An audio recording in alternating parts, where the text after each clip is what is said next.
Assalamualaikum warahmatullahi wabarakatuh. Waalaikumsalam warahmatullahi wabarakatuh. Sebelumnya, perkenalkan kami dari SMK Negeri 6 Surabaya, kelas 12 Akuntansi 1 akan mempresentasikan bab 6 Cinta Tanah Air dan Moderasi Beragama. Perkenalkan, nama saya Farida Al-Filailia. Di sini saya akan membacakan Quran Surat Al-Qasas ayat 28 dan Surat Al-Baqarah ayat 143. A'udzu billahi minasyaitonir rajim. Bismillahirrahmanirrahim. Innalladzi farada 'alaikal Qur'ana laradduka ila ma'ad.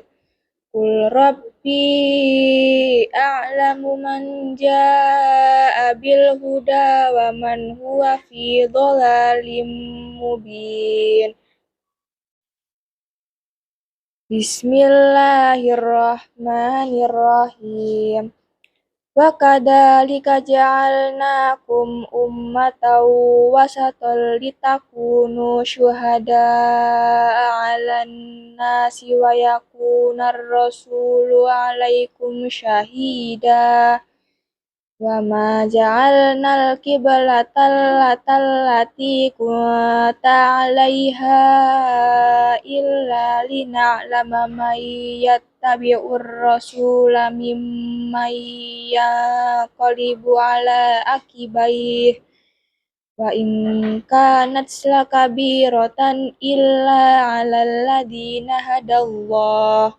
Wa ma kana Allahu liyudhi'a imanakum. Innallaha bin-nasi laraufur rahim. Menerjemahkan Quran Surat Al-Qasas dan Quran Surat Al-Baqarah. Sesungguhnya Allah mewajibkan engkau, Muhammad, untuk melaksanakan hukum-hukum Al-Quran. Benar-benar akan mengembalikanmu ke tempat kembali.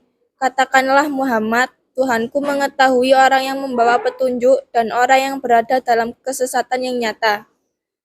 Menerjemahkan Quran Surat Al-Baqarah ayat 143. Dan demikian pula kami telah menjadikan kamu umat Islam, umat pertengahan, agar kamu menjadi saksi atas perbuatan manusia dan agar Rasul Muhammad menjadi saksi atas perbuatan kamu. Kami tidak menjadikan kiblat yang dahulu kamu berkiblat kepadanya, melainkan agar kami mengetahui siapa yang mengikuti Rasul dan siapa yang berbalik ke belakang. Sungguh, pemindah kiblat itu sangat berat, kecuali bagi orang yang telah diberi petunjuk oleh Allah. Dan Allah tidak akan menyia-nyiakan imanmu. Sungguh Allah Maha Pengasih, Maha Penyayang kepada manusia.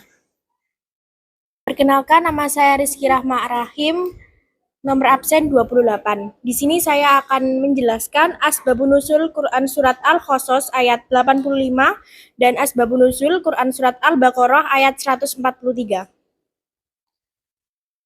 Asbabun Nuzul Quran Surat Al-Qasas ayat 85. Di dalam kitab tafsir Asy-Syawi dijelaskan bahwa ketika Rasulullah Shallallahu Alaihi Wasallam diarahkan supaya berhijrah ke kota Yastrib, Madinah, menginap di Gua Hirah bersama Abu Bakar radhiyallahu anhu, lalu meneruskan perjalanan dengan melewati jalan yang tak biasa diambah para musafir, maka sampailah beliau berdua di daerah bernama Juhfah yang terletak di antara Mekah dan Madinah. Di daerah ini, Rasulullah Shallallahu Alaihi Wasallam sempat berhenti sejenak dan mengarahkan tatapannya ke arah jalan menuju kota Mekah. Dalam hati beliau muncul rasa rindu dan pikiran beliau teringat tempat kelahiran beliau itu. Pada saat itulah malaikat Jibril datang menghampiri beliau untuk menyampaikan pesan Allah Subhanahu wa taala kepada Nabi Muhammad Shallallahu alaihi wasallam. Pesan itu berupa ayat Quran Surat Al-Qasas ayat 85, di mana kelak Rasulullah Shallallahu alaihi wasallam akan diizinkan kembali ke tanah kelahiran beliau di Mekah. Asbabun Nuzul Quran Surat Al-Baqarah ayat 143. Di dalam kitab Mausud Al-Hafidz Ibnu Hajar dijelaskan bahwa asbabun nuzul Quran surat Al-Baqarah ayat 143 berdasarkan keterangan dari Muqatil adalah bahwa ada sekelompok orang Yahudi di Madinah antara lain Mirhab, Rabi'ah, dan Rafiq yang berpendapat di hadapan sahabat Mu'ad bin Jabal, mereka berpendapat bahwa berpalingnya Rasulullah menghadap kiblat dari semula kiblat Baitul Muqaddas di Indonesia sering disebut Baitul Mahdis, di Palestina bergeser ke kiblat Ka'bah di Mekah adalah karena dengkinya Nabi Muhammad SAW. Menurut mereka, nabi-nabi sebelum Nabi Muhammad semuanya menjadikan kiblat Masjidil Aqsa karena letaknya yang pas. Dari kejadian itu, lalu turunlah Al-Quran surat Al-Baqarah ayat 143. Melalui ayat ini, Allah Subhanahu wa Ta'ala bermaksud memberikan kepada umat manusia bahwa perubahan kiblat umat Islam ke kiblat Ibrahim yakni Ka'bah adalah karena alasan terbaik. Kata wasat di sini adalah pilihan yang terbaik. Perkenalkan, nama saya Indah Inayatul Maula dari absen 15. 6. Menelaah tafsir surat Al-Qasas ayat 85. Di dalam ayat ini Allah Subhanahu wa Ta'ala menerangkan bahwa Dialah yang mewajibkan kepada Nabi Muhammad untuk mengamalkan isi Al-Quran dan melakukan hukum-hukum yang perintah yang ada di dalamnya. Pada peristiwa Fathu Mekah, terbukti Rasulullah SAW dapat kembali ke Mekah dengan satu kemenangan besar bagi kaum muslimin. Karena dengan demikian ia dapat mengembangkan Islam dengan bebas dan dapat menekan kehendak kaum musyrikin. Menelaah tafsir surat Al-Baqarah ayat 143. Seluruh kaum muslimin adalah umat yang mendapat petunjuk dari Allah Subhanahu wa Ta'ala dan termasuk umamatan wasatan, sehingga mereka menjadi umat yang adil serta pilihan dan akan menjadi saksi atas keingkaran orang kafir. Sejarah perubahan arah kiblat dari Baitul Maqdis ke Ka'bah dikandung maksud untuk menguji siapa antara mereka yang benar-benar beriman dan mengikuti Rasulullah SAW serta siapa yang lemah imannya. Perkenalkan, nama saya Safanur Aziza dari nomor absen 30. Hadis tentang cinta tanah air. Al-Hafiz Ibnu Hajar Al-Asqalani wafat pada 852 Hijriah. Dalam kitabnya menegaskan bahwa dalam hadis tersebut terdapat dalil. Yang pertama, dalil atas keutamaan kota Madinah. Yang kedua, dalil diisyaratkannya cinta tanah air dan rindu padanya. Sependapat dengan Al-Hafiz Ibnu Hajar dalam kitabnya Umdat Al-Qari Syarh Bukhari menyatakan, A'udzu billahi minasyaitonir rajim. Bismillahirrahmanirrahim. Dalalata ala fadlil madinati wa ala masru'iyyati hubbi wal tani wal hinnati ilaih. Artinya, di dalamnya hadis terdapat dalil petunjuk atas keutamaan Madinah dan petunjuk atas disyariatkannya cinta tanah air dan rindu padanya. Yang kedelapan, hadis-hadis tentang moderasi dalam beragama. Dalam literatur hadis, kata wasat hampir tidak ditemukan. Hanya saja kata yang digunakan dalam padanan maknanya yakni al-qos yang bermakna al-tawasud dan al-i'tidal. Dari beberapa prinsip dasar dan karakteristik wasatiyah yang diintisarikan dalam hadis, dikutip dari tulisan Ardiansyah dalam Watasiyah, perspektif hadis adalah terdapat beberapa prinsip. Yang pertama, al-khairiyah yang memiliki arti terbaik atau dipilih. Yang kedua, al-adalah yakni adil.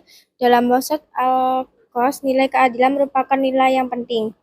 Yang ketiga, at-tawazun yang berarti keseimbangan. Karakter ketiga ini menjadi pengingat Islam menjadi agama yang sempurna karena Islam mampu menyeimbangkan antara urusan dunia dan akhirat. Yang keempat, at-tasamuh atau toleran.